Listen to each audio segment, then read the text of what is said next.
ഈ സെഷനിൽ നമ്മൾ ഡിസ്കസ് ചെയ്യാൻ പോകുന്നത് ബയോ ഇൻഫോർമാറ്റിക്സിൻ്റെ ഹിസ്റ്ററീനെ കുറിച്ചിട്ടാണ്. ഓക്കെ, നമ്മൾ ബയോ ഇൻഫോർമാറ്റിക്സ് ആദ്യമായിട്ട് ആ ടേം ഈ ഒരു സെൻസിൽ യൂസ് ചെയ്യാൻ തുടങ്ങിയത് 1978 മുതലാണെന്ന് പറഞ്ഞു.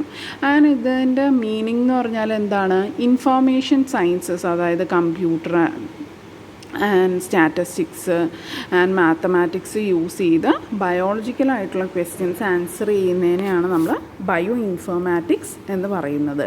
അതിന് ഇതിൽ മെയിനായിട്ടുള്ളത് എന്താണ്? സീക്വൻസ് അനാലിസിസും അത് സീക്വൻസ് കമ്പാരിസണും ഒക്കെ ഉള്ള സോഫ്റ്റ്വെയർ ഒക്കെയാണ് ഈ ബയോ ഇൻഫോർമാറ്റിക്സിലെ ഒരു മെയിൻ കമ്പോണൻറ്റ് എന്ന് പറയുന്നത്.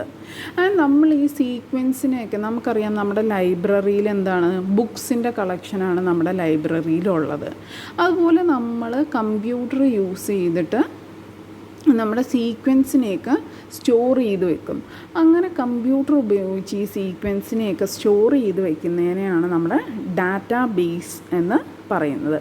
അപ്പോൾ നമ്മൾ ബയോ ഇൻഫോർമാറ്റിക്സിൻ്റെ ഒരു ഹിസ്റ്ററി എടുക്കുകയാണെങ്കിൽ ആദ്യമായിട്ടുണ്ടായത് പ്രോട്ടീൻ ഡാറ്റാബേസസ് ആണ്. ഒന്ന് ഈ പ്രോട്ടീൻ്റെ സ്ട്രക്ചർ എന്താണെന്ന് അല്ലെങ്കിൽ പ്രോട്ടീൻ്റെ സീക്വൻസ് എന്താണെന്നുള്ളത് സ്റ്റോർ ചെയ്ത് വെച്ചേക്കുന്ന ഡാറ്റാബേസാണ് ആദ്യമായിട്ട് പ്രിപ്പയർ ചെയ്തത്. പിന്നീടാണ് നമ്മുടെ DNA ന്യൂക്ലിയോടൈഡ് ഡാറ്റാബേസ് ഉണ്ടായത്. നമ്മുടെ ബയോ ഇൻഫോർമാറ്റിക്സിൻ്റെ ഹിസ്റ്ററി എടുക്കുകയാണെങ്കിൽ 1959 VM ഇൻഗ്രാം എന്നൊരു സയൻറ്റിസ്റ്റാണ് ആദ്യമായിട്ട്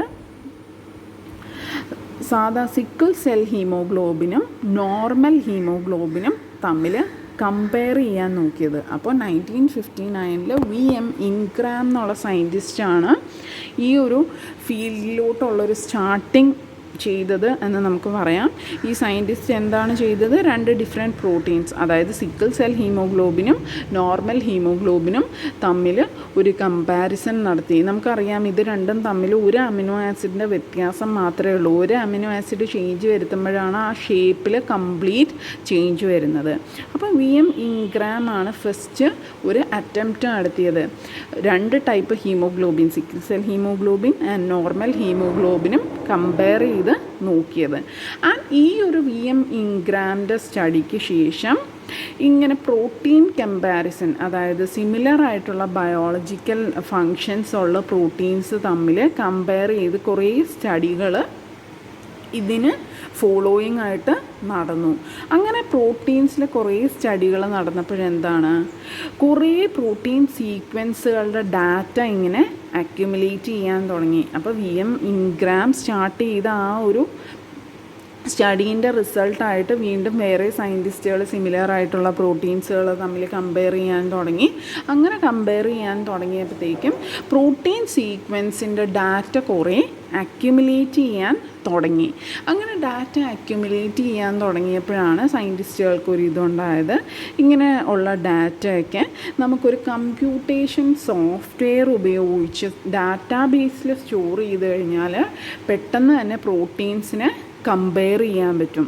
അപ്പോൾ ഇങ്ങനെ പ്രോട്ടീൻ സീക്വൻസ് ഡാറ്റ അക്യുമുലേറ്റ് ചെയ്യാൻ തുടങ്ങിയപ്പോഴത്തേക്കും മാനുവലി 2 പ്രോട്ടീൻ സീക്വൻസ് തമ്മിൽ കമ്പയർ ചെയ്യുന്നതിനെക്കാട്ടി വളരെ എളുപ്പത്തിൽ നമ്മൾ കമ്പ്യൂട്ടേഷണൽ സോഫ്റ്റ്വെയർസ് യൂസ് ചെയ്ത് കഴിഞ്ഞാൽ നമുക്ക് ഈ ഒരു പ്രോട്ടീനെ പെട്ടെന്ന് തന്നെ കമ്പയർ ചെയ്യാൻ പറ്റുമല്ലോ, അല്ലെങ്കിൽ അവരുടെ അനാലിസിസ് സ്റ്റഡി ഒക്കെ നടത്താൻ പറ്റുമല്ലോ എന്നുള്ള വിചാരത്തിൽ നിന്നാണ് ഡാറ്റാബേസുകൾ ഒറിജിനേറ്റ് ചെയ്യാൻ തുടങ്ങിയത്. ആദ്യം ആയിട്ട് പ്രോട്ടീൻ ഡാറ്റാബേസുകളാണ് ഉണ്ടായത്. പിന്നീടാണ് ന്യൂക്ലിയോടൈഡ് സീക്വൻസ് സ്റ്റോർ ചെയ്യുന്ന ഡാറ്റാബേസസ് ഉണ്ടായത്.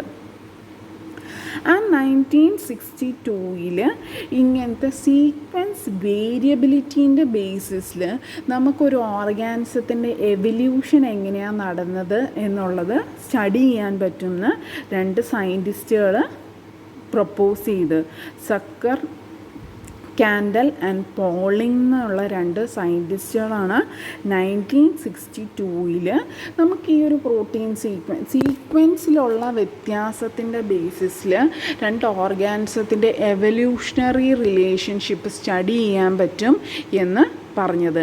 ആൻഡ് ആ ഒരു ബ്രാഞ്ചിനെ അവർ മോളിക്കുലർ എവല്യൂഷൻ എന്ന് പറഞ്ഞു. അതായത് study evolutionary relationship between organism using sequence variability. And ഈ ഒരു ബ്രാഞ്ചിനെ അവർ മോളിക്കുലർ എവല്യൂഷൻ എന്ന് പറഞ്ഞു. ആൻഡ് ഈ രണ്ട് സയൻറ്റിസ്റ്റും ഈ നാഷണൽ ബയോമെഡിക്കൽ റിസർച്ച് ഫൗണ്ടേഷനിലാണ് വർക്ക് ചെയ്തത്. ആൻഡ് ഫർദർ 1965 ആയപ്പോഴത്തേക്കും ഡേ ഹോഫ് എന്നൊരു ലേഡി സയൻറ്റിസ്റ്റും അവരുടെ കോവർക്കേഴ്സും ആ 1965 വരെ അവൈലബിൾ ആയിട്ടുള്ള എല്ലാ പ്രോട്ടീൻ സീക്വൻസുകളെയും ഒരു കാറ്റലോഗ് ക്രിയേറ്റ് ചെയ്തു. അതായത് 1965 വരെ അവൈലബിൾ ആയിട്ടുള്ള എല്ലാ പ്രോട്ടീൻസിൻ്റെയും സീക്വൻസിൻ്റെ ഒരു കാറ്റലോഗ്, ഒരു ബുക്കായിട്ട് അവർ പബ്ലിഷ് ചെയ്തു. ആൻഡ് ആ ബുക്കിൽ ടോട്ടൽ 65 സീക്വൻസസ് ആയിരുന്നു ഉണ്ടായിരുന്നത്. ആൻഡ് ആ ബുക്കിൻ്റെ പേരാണ് atlas of protein sequence and structure. And ഈ ഒരു പെർട്ടിക്കുലർ ബുക്ക് പബ്ലിഷ് ചെയ്തത് നാഷണൽ ബയോമെഡിക്കൽ റിസർച്ച് ഫൗണ്ടേഷനിലാണ്. അപ്പോൾ 1965 ഡേ ഹോഫ് എന്ന് പറഞ്ഞ സയൻറ്റിസ്റ്റ് പ്രോട്ടീൻ സീക്വൻസ്, അതുവരെ അവൈലബിൾ ആയിട്ടുള്ള എല്ലാ പ്രോട്ടീൻ സീക്വൻസിൻ്റെയും ഒരു കാറ്റലോഗ് ആയിട്ട് ഒരു ബുക്ക് പബ്ലിഷ് ചെയ്തു. ആ ബുക്കിൻ്റെ പേരാണ് atlas of protein sequence and structure.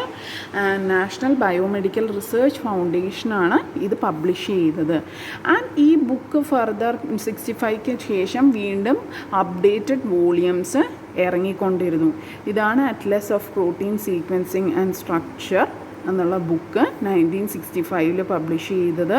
65 protein സീക്വൻസാണ് ഈ ബുക്കിലുള്ളത്. ആൻഡ് ഇതാണ് അതിൽ മെയിനായിട്ട് വർക്ക് ചെയ്ത മാർഗരറ്റ് ഡേ ഹോഫ് എന്ന് പറഞ്ഞ സയൻറ്റിസ്റ്റ്. ആൻഡ് ഈ ഒരു ബുക്കിൽ നിന്നാണ് ലേറ്റർ നമ്മുടെ പ്രോട്ടീൻ സീക്വൻസിങ് ഡാറ്റാബേസ്ഡ് ആയിട്ടുള്ള PIR ഉണ്ടായി വന്നത്. മറ്റേത് ഡേ ഹോഫ് ബുക്കായിട്ട് പബ്ലിഷ് ചെയ്തു. പിന്നെ ഈ ഇതിലുള്ള ഡാറ്റ എല്ലാം കൂടെ കമ്പ്യൂട്ടറിൽ ഒരു ഡാറ്റാബേസ് ആക്കി പബ്ലിഷ് ചെയ്തത് PIR പ്രോട്ടീൻ ഇൻഫോർമേഷൻ റിസോഴ്സ് ആക്കി പിന്നീട് 1984 ഒരു ഡാറ്റാബേസായിട്ട് കൺവേർട്ട് ചെയ്തു.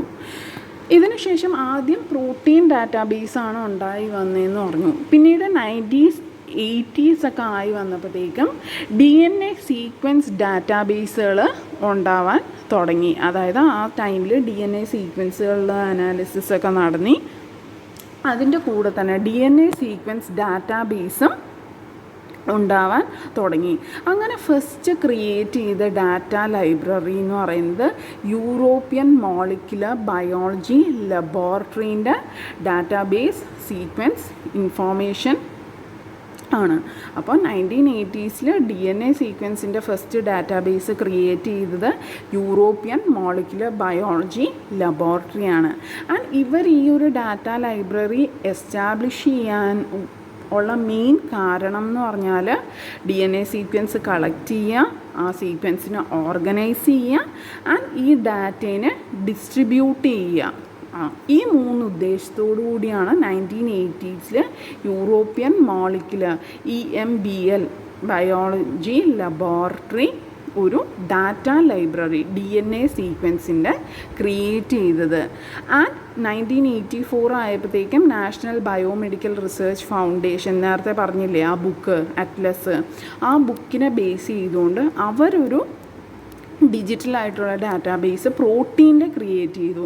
അതാണ് പ്രോട്ടീൻ ഇൻഫോർമേഷൻ റിസോഴ്സ്.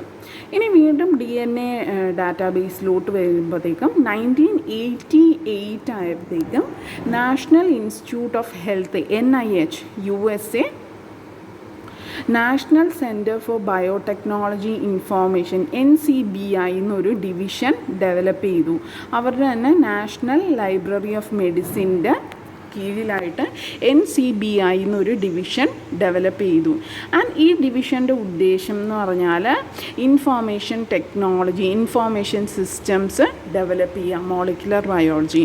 അപ്പോൾ DNA ഡാറ്റാബേസിൻ്റെ ഹിസ്റ്ററി എടുത്തു കഴിഞ്ഞാൽ 1980s ആദ്യമായിട്ട് DNA ഡാറ്റാബേസ് ക്രിയേറ്റ് ചെയ്തു. അതാരാണ് ക്രിയേറ്റ് ചെയ്തത്? European molecular biology laboratory. Second major database എന്ന് പറഞ്ഞാൽ national Institute of health USA 1988 അവരവരുടെ തന്നെ നാഷണൽ ലൈബ്രറി ഓഫ് മെഡിസിൻ്റെ കീഴിലായിട്ട് ക്രിയേറ്റ് ചെയ്ത ഡിവിഷനാണ് national centre for biotechnology information NCBI. And ഈ ഒരു national centre for biotechnology information create ചെയ്തതിൻ്റെ ഉദ്ദേശം എന്ന് പറഞ്ഞാൽ മോളിക്കുലർ ബയോളജിയിൽ ഒരു ഇൻഫോർമേഷൻ സിസ്റ്റം ഡെവലപ്പ് ചെയ്യാൻ വേണ്ടിയിട്ടാണ് ഇവർ ഈ NCBI ക്രിയേറ്റ് ചെയ്തത്. ആൻഡ് NCBI ആണ് ജെൻ ബാങ്ക് ഡെവലപ്പ് ചെയ്തെടുത്തത്. ആൻഡ് ജെൻ ബാങ്ക് എന്ന് പറഞ്ഞാൽ എന്താ, ജനറ്റിക് സീക്വൻസ് ഡാറ്റാബേസ് ആണ്. നാഷണൽ ഇൻസ്റ്റിറ്റ്യൂട്ട് ഓഫ് ഹെൽത്ത് NIHൻ്റെ ഒരു ജനറ്റിക് സീക്വൻസ് ഡാറ്റാബേസ് ആണ് ജെൻ ബാങ്ക് എന്ന് പറയുന്നത്. ആൻഡ് ജെൻ ബാങ്കിൽ പബ്ലിക്ലി അവൈലബിൾ ആയിട്ടുള്ള ന്യൂക്ലിയോടൈഡിൻ്റെയും പ്രോട്ടീൻ സീക്വൻസിൻ്റെയും ഒരു കളക്ഷനാണ് ജെൻ ബാങ്ക് എന്ന് പറയുന്നത്. ഇനി DNA ഡാറ്റാബേസിൽ ഒരു മേജർ റോള് പ്ലേ ചെയ്യുന്ന വേറൊരു ഇതാണ് ജപ്പാനിലെ DNA ഡാറ്റാ ബാങ്ക് എന്ന് പറയുന്നത്. DNA data bank of Japan DDBJ. And ഇത് ഉള്ളത് മിഷിമ എന്ന് പറഞ്ഞ സ്ഥലമാണ്. ഇവർ പിന്നീട് ഈ NCBIൻ്റെ ഡാറ്റ കളക്ഷനുമായിട്ടൊക്കെ കൊളാബറേറ്റ് ചെയ്യാൻ തുടങ്ങി. അപ്പോൾ DNA ഡാറ്റാബേസസിൻ്റെ കാര്യം വരുമ്പോൾ 3 മെയിൻ ഇൻസ്റ്റിറ്റ്യൂട്ട്സ് ആണുള്ളത്. ഒന്ന് European molecular biology laboratory, second one NCBIൻ്റെ GenBank, and third one ആണ് DDBJ DNA data bank of Japan. And 1988 ആയപ്പോഴത്തേക്കും ഈ DDBJയും EMBLും ജെൻ ബാങ്കും കൂടി കൊളാബറേറ്റ് ചെയ്യാൻ തീരുമാനിച്ചു. അതായത് ഇവരിൽ ഓരോരുത്തരും തങ്ങളുടെ കയ്യിലുള്ള സീക്വൻസ് എല്ലാം മറ്റുള്ളവരുമായിട്ടും എക്സ്ചേഞ്ച് ചെയ്യാമെന്നും അതുവഴി ഒരു ഡാറ്റാബേസിലുള്ള സീക്വൻസ് ബാക്കി രണ്ടിടത്തും കിട്ടുന്ന രീതിയിൽ ഇവർ 3 പേരും തമ്മിൽ ഇവരുടെ കയ്യിലുള്ള ഡാറ്റാസ് അങ്ങോട്ടും ഇങ്ങോട്ടും ഷെയർ ചെയ്യാൻ തീരുമാനിച്ചു. ആൻഡ്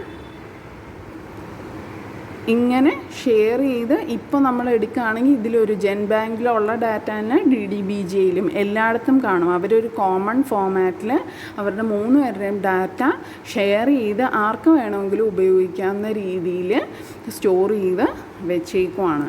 ആൻഡ് പ്രസൻ്റ്ലി ബയോ ഇൻഫോർമാറ്റിക്സിൻ്റെ ഉദ്ദേശം എന്ന് പറഞ്ഞാൽ സോഫ്റ്റ്വെയർ ടൂൾസ് ഡെവലപ്പ് ചെയ്യുക ഡാറ്റ അനാലിസിസിന് വേണ്ടി. ആൻഡ് അവർ ഉണ്ടാക്കിയെടുക്കുന്ന നോളജ് ബാക്കിയുള്ള സയൻറ്റിസ്റ്റുകളിലോട്ട് സ്പ്രെഡ് ചെയ്ത് കൊടുക്കുക, റിസർച്ചിലോട്ട് സ്പ്രെഡ് ചെയ്ത് കൊടുക്കുക. ഇതാണ് ഇപ്പോൾ ബയോ ഇൻഫോർമാറ്റിക്സ് കൊണ്ട് ഉദ്ദേശിക്കുന്നത്. Thank you.